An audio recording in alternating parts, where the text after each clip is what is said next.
She's a producer, she is a teacher, she's a community activist, and she's founder of the transformational workshop series, Living in the Sweet Spot.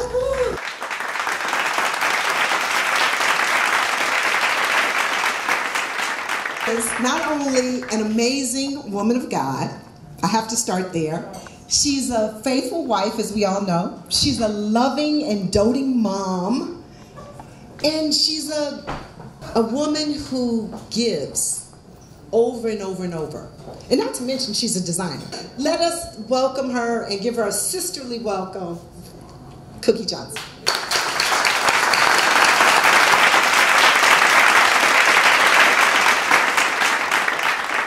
Let's talk about the beginnings, because everybody wants to go straight from the NBA, you know, into what we're doing, or to EJ. Okay, right. So let's first talk about the beginnings, about, you know, how you met. Was it Irvin then, or was it Magic then? And what's the difference? And tell us about your romance. Well, I met Irvin.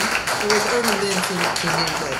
He was just becoming Magic, basically. He was a big basketball star in high school, but we met in college. We met at Michigan State University our freshman year, and we dated our freshman year and half of our sophomore year. And we met. It was really an interesting story, because I tell this story.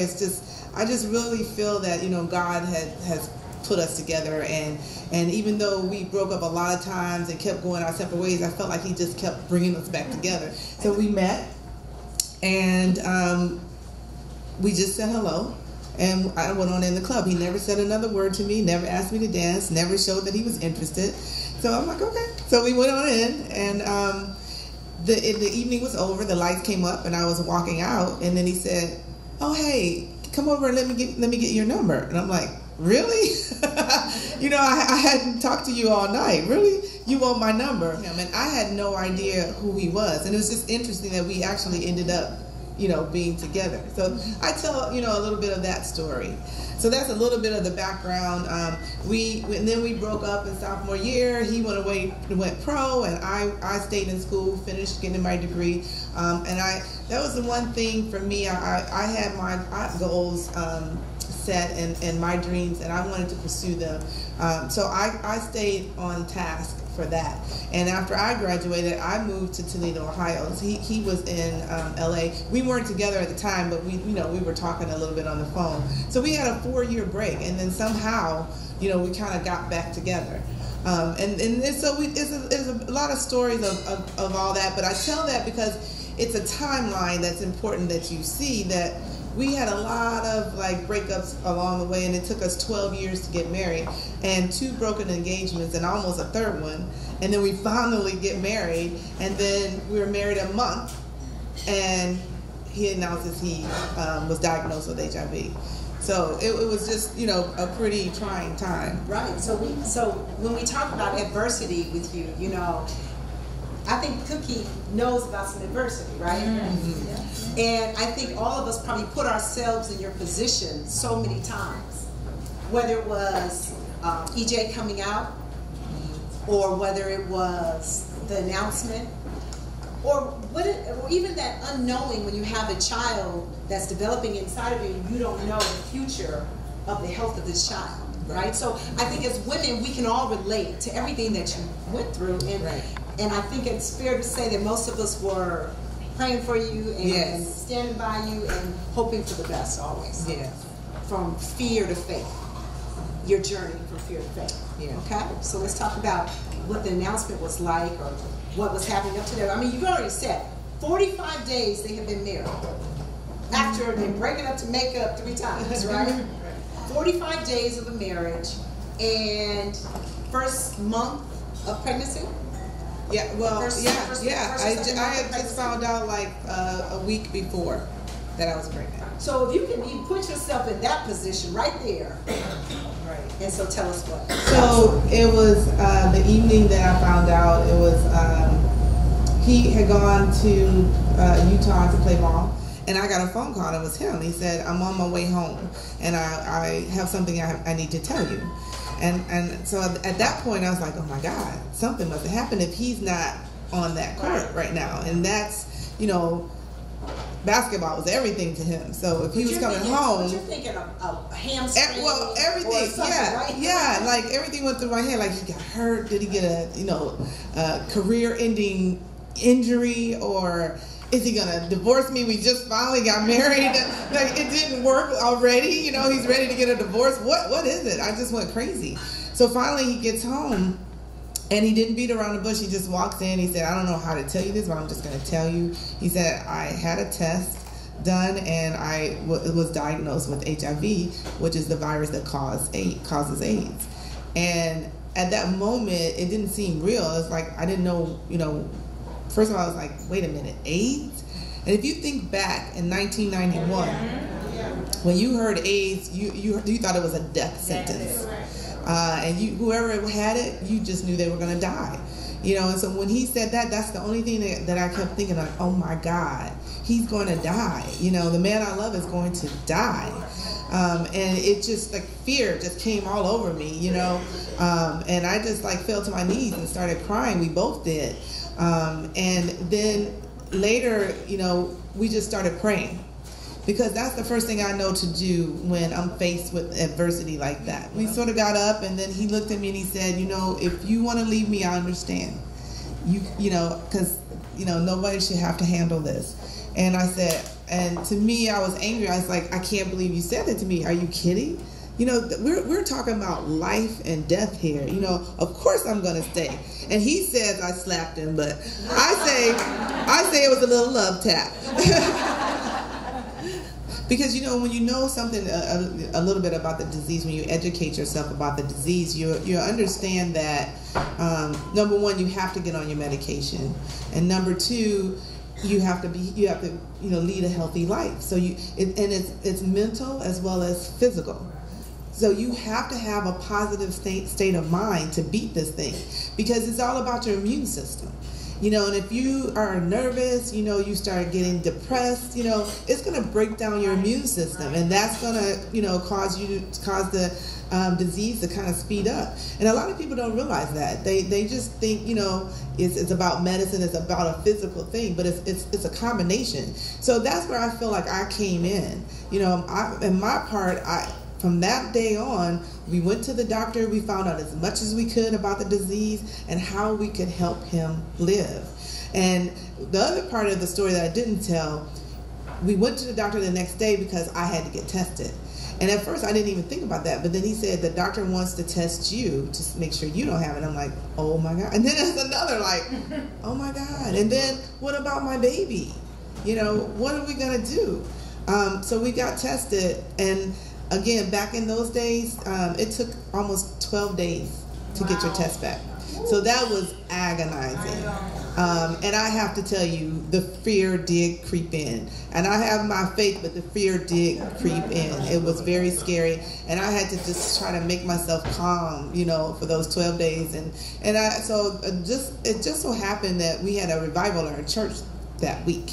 And I just went to church every day to be under that anointing, and that's what helped me get through that week and the next few days, so that until I found out that I was negative. And if I was negative, then they said the baby is automatically negative. So now let's see how we can help him live. Let's focus on that. And so then we go through that and keeping him healthy and becoming the caretaker. And again, then we're faced with, should we tell the world? Or do we keep this to ourselves, Because at that time, there was still speculation. We hadn't announced it. So they were like, he has the flu, or he has an injury, he's going to retire. They didn't know what to do. But we sought help. There was a woman named Elizabeth Glazier. And, she used to be married to the guy from Starsky and Hutch. Right. Yeah. And she was a big advocate for AIDS. She just sort of motivated us, and to see the fight in her really helped put the fight in us. And when we got home that night, he said, I think I'm going to have to make an announcement. And here comes that fear again. Here comes that fear. Scared me to death. I'm like, because at that point, I'm okay with handling this, but do we need to tell the world? Can't we just do this by ourselves? I'm like, because at that point, there's so much stigma out there, and people, didn't want to touch you. They didn't want to be around you. I didn't know how they're going to treat, the baby, all of that. But again, I had to turn to the Lord. I had to pray about it. I had to get my strength. I had to start studying the Word, and I had to learn God's promises. And He had those promises. And then what I learned is that when you believe in those promises, when you know He gave those as gifts to us, and when you know how to use those promises, it unleashes His power. So it took me, a while to learn that. I started going to Bible study, and I started really learning and understanding that Word, and that's what gave me my faith. And that's when I was able to turn my fear into faith. It's about the whole picture, right? So it's about getting out there and saving other people. That's why I have to tell the world. And so he had to become the face of the disease, because people back then were thinking it was just a gay disease. And because of that, nobody cared, which was really, that's on a whole nother level that makes me mad. But that's how the world was. But he needed to let people know that heterosexual people can get it too, and not just bi people, anybody. We started our foundation. We helped a lot of people, and that was the whole reason that I wrote this book. I wrote this book because I was hoping that maybe something that I went through, maybe other people would be going through it, and maybe this book could help them. I look at it as it was our testimony, and God has helped us and took us and propelled us to this level because we were obedient to Him and His Word, and then the blessings came down. And when He blesses you like that, He does not expect you to keep it to yourself. And so that's part of this testimony is in this book, and I'm hoping that other people will be blessed by reading this story.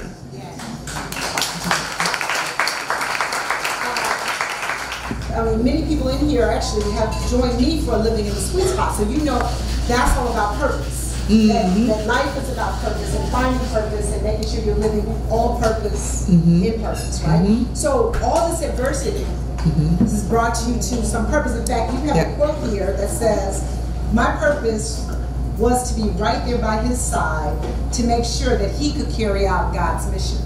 Right.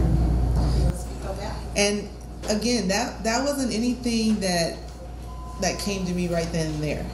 None of this happened right then and there. It took time. It took time of studying. It took time of praying and like I said, understanding the Word and being under the Spirit. And then when He, later on after He made the announcement and we were working in the foundation and we were doing the things that we were supposed to be doing, it just kind of hit me one day. It's like God just opened my eyes, and said, this is His purpose. This is my purpose for Him. And sometimes we have to go through trials and we have to go through tribulations to get to that purpose, but you have to be vigilant and you have to be obedient to get there. And that's what we do, and that's how we live our life right now, because the other scripture that says, you put the kingdom of God first and His righteousness, and all these things will be added unto you. And that's what we live by.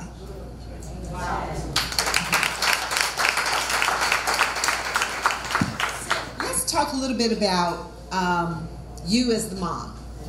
You married Irvin, and you had a stepson, Andre. So you raised Andre.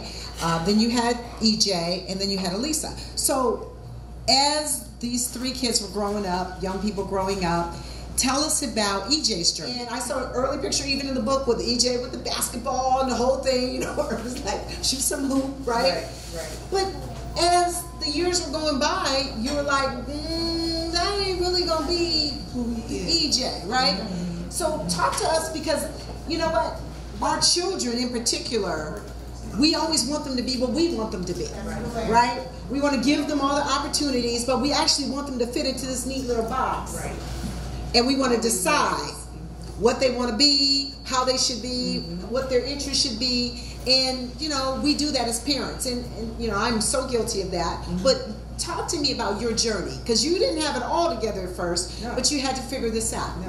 And, you know, and I put this chapter in the book because I wanted to speak to other mothers who I know have gone through something like this, and especially, you know, our black community, because we, you know, in our African American community, we do not embrace, you know, the LGBT community or, you know, gays. And then all of a sudden, when that child comes to you and says that they're gay, you don't love them anymore. That's correct. You can't do that. You just can't. How do you do that?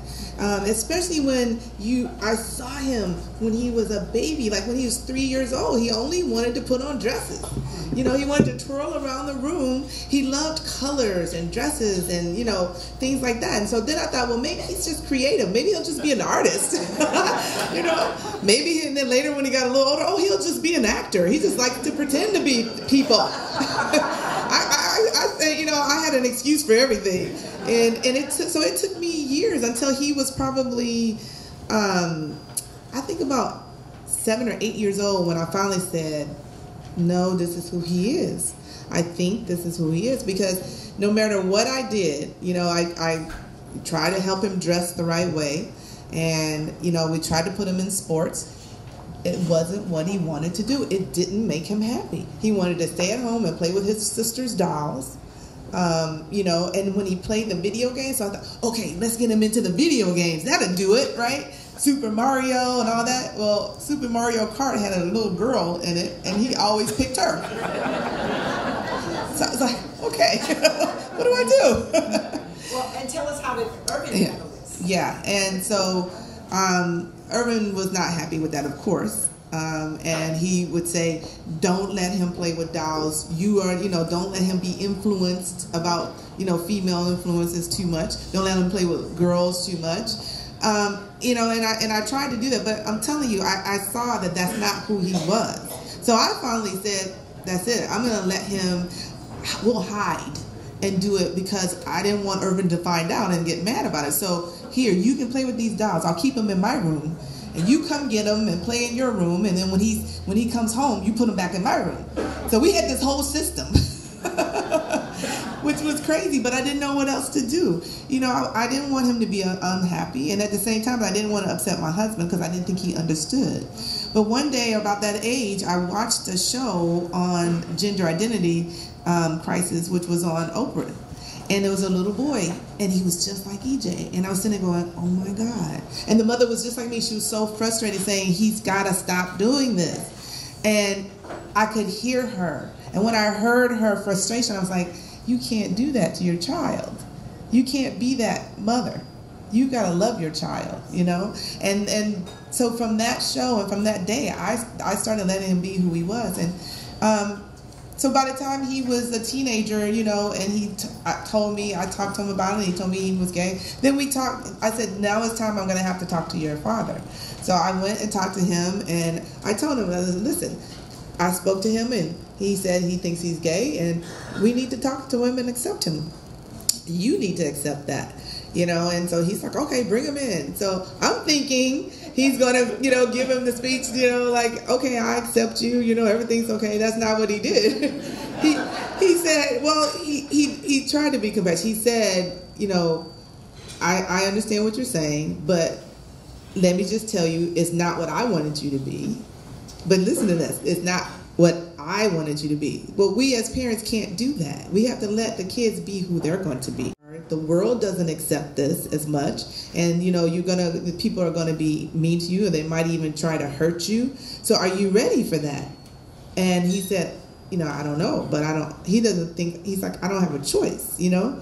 And so, you know, that was the end of the conversation. It was actually the next evening when we went to bed. He told me, he said, I went and pulled him aside. He said, I thought about it. I pulled him aside, and I told him how much I loved him. And I told him, you know what, you be whoever you want to be, and I'm going to be there, right there for you.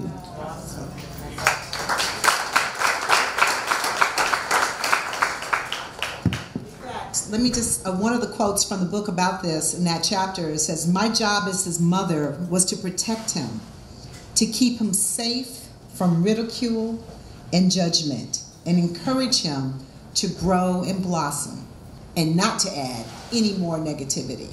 So, I mean, when I read that in the book, I was boo-hooing because that is so hard for us, not only as a community, but for moms and dads, for us to be able to put ourselves aside and not create these little mini-me's that we think are going to be just like us, just more successful or whatever, right? So I think that's amazing, and I love you for doing that. In fact, the times that you and Irvin have been public about EJ's choices, it has really floored the world. It really has. And everybody I've talked to said, wow, he just went straight there. He's like, that's my boy, that's my main man, I stand by him, I love him, Cookie and Irvin adopted a baby girl. So after they had EJ, they decided they wanted one more child, and they went through the adoption process. You start talking about that, and I want to read a quote. Most mommies, and Cookie says, most mommies don't know what their babies are going to look like. But we were very lucky because we got to choose you. We wanted a pretty little girl, and we fell in love with you as soon as we saw you, but because we chose you. She was quiet for a moment. You chose me? She asked, as she ran a brush through her doll's head. Yes, we chose you, I said, and we're a happy family. So my question, Cookie, is how important was that in terms of, raising your daughter and giving her a healthy self-esteem? How important was that for you to be able to say that we chose you? And then you can go ahead and elaborate on what happened over the next 16 years. And what they told me, the psychologist told me in the very beginning, like whenever they ask you those kind of questions, you give them a little bit. You don't have to explain everything, but give them a little bit to satisfy their curiosity. And that's what I told her. I said, no, you were never in my tummy, but I chose you. Most mommies, when they have babies in their tummies, they don't know what they're going to have until the baby comes out. You never know if you have a boy or a girl or what the baby was going to be like. I said, but I knew with you. I saw you. You were the prettiest little girl I've ever seen. So we picked you. We chose you. And we decided that you were going to be our baby. So that's what she did. She told that story, and that helped her. To me, this is another one of those moments where you say, for a mom to have this kind of insight, having never gone through this before, but have this kind of insight. You want me to read it, or you want to tell her? You want to read it? Okay. Read it, and then I can talk. Okay. It says, so she wanted to know what she looked like. She wanted to know what her birth mom looked like. So she says, Cookie says, well, I said, I'll just show you a picture of her, and that'll be it. I won't give her the names. So she tucked that picture into a beautiful gold frame, put the frame in a box that I wrapped with birthday paper and a giant bow. And I put it away for just the right moment. But for you to have the foresight to take this picture, who the mom looked just like your daughter, right? Wrap it up in a beautiful frame and give it to her as a gift. Not knowing what can of worms you were going to open, because that could have opened up a lot. But I really understood where she was coming from. She felt like there were some pieces of a puzzle that was missing, and she could look at us, like I said, EJ looks like me, or they say EJ looks like his father, but they never said that about her, So she wanted to know, who do I look like? So I decided to give this to her as a birthday present. She opened it up, and when she saw the picture, she bursted into tears and ran upstairs. My heart sank. I was like, oh my God, what did I do? I did something wrong, But when I went up and talked to her, she said her first reaction, the reason she cried, was because it was sort of like the final thing that said she really didn't look like us. Now here are two people that she looks just like, and it's not us. And that hit her like that. But then later, looking at the picture, then she moved into, oh, well, look, she has my eyes, I have her nose, I have his, whatever it is. And so now she does have an idea where her looks came from, and, these two people. But that's all she knew. I didn't give her names. I didn't know anything else. I thought that would satisfy her. But no, Miss Curiosity. when she was about 16, then she came to me and she wanted to meet her parents. So I promised her on her 18th birthday that we would find her. In the meantime, her birth mother looked for us and found us right after the 16th birthday party, and spoke to a friend of ours and asked if they could meet her. And I said, you know, I don't want her to know it. I don't want her to meet you now, but I promise you at 18 we're going to do this. So I figured, I thought, one, she'll be more mature. Two, I would maybe be a little better about this because it was me too. And it was very, very scary, very scary. But I did it because I did it for her. I know she needed to complete the puzzle. So we did it. And then we talk about what happens. But you have to read the book. Exactly. You know, and I turn to where we are now and how happy we are. And we're so, I mean, Urban and I complete each other's sentences now, you know, and we're so content. And then I think about all of that and where God brought us. And so, yeah, it was hard bringing it back up, but then I would turn to where we are now, and it made me just want to celebrate it. And that's another reason why I wrote the book, when I go, look back on 25 years and look at how far we came, you know, and where we are now. So it just is a celebration. Thank you from the bottom of my heart for coming to support this great cause. This is truly a woman who's living in the sweet spot, and I'm so happy and proud of you, and thanks for coming.